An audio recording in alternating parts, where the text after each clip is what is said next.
اللهم صل على سيدنا ومولانا محمد. اللہ الرحمن الرحیم. کتاب بدیع الوحی. اللہ کے نام سے شروع جو مہربان اور نہایت رحم کرنے والا ہے. وحی کی ابتدائی کا بیان شیخ امام حافظ ابو عبداللہ محمد بن اسماعیل بن ابراہیم بن مغیرہ بخاری رحمۃ اللہ نے فرمایا ہے. آمین. باب اول سے مراد ہے باب اول میں جو کچھ تذکرہ کیا ہے میں اس کو آپ کے سامنے پیش کر رہی ہوں. رسول اللہ صلی اللہ علیہ وسلم کی طرح وحی کی ابتدا کیسے ہوئی، اور اللہ عز و جل کا ارشاد ہے کہ ہم نے تمہاری طرف وحی جیسے ہم نے نوح اور اس کے بعد والے نبیوں کی طرف وحی کی تھی. حضرت اخامہ بن وقاص لیشی نے حضرت عمر بن خطاب رضی اللہ تعالی عنہ کو ممبر پر فرماتے ہوئے سنا ہے کہ میں نے رسول اللہ صلی اللہ علیہ وسلم کو فرماتے ہوئے سنا، بے شک اعمال کا دار و مدار نیتوں پر ہے،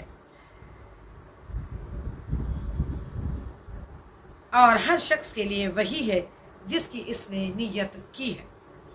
جس کی ہجرت دنیا حاصل کرنے یا کسی عورت سے نکاح کرنے کے لیے ہے تو اس کی ہجرت اس چیز کی طرف ہے جس کے جانب اس نے ہجرت کی ہے.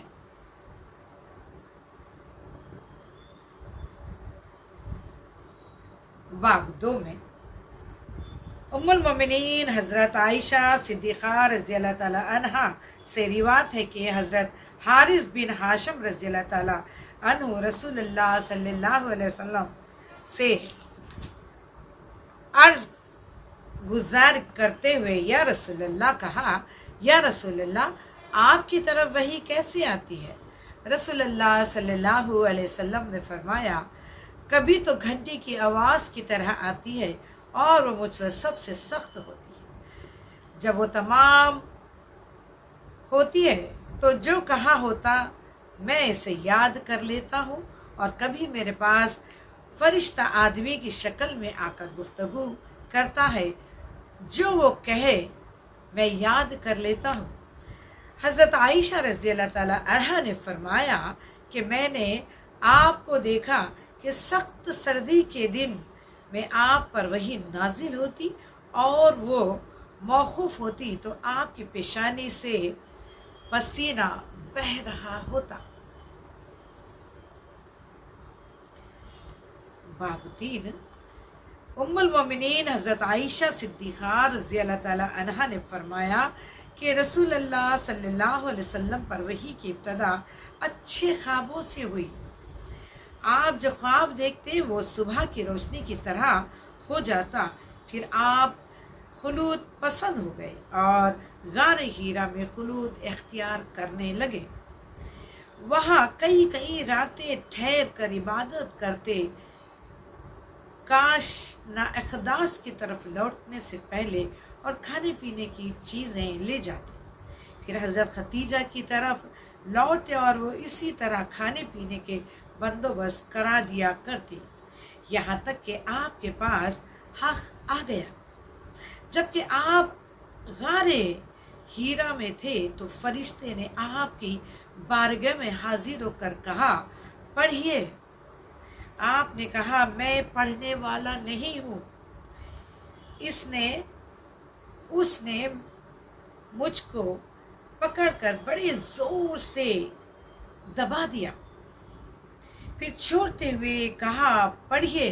میں نے کہا، میں پڑھنے والا نہیں ہوں.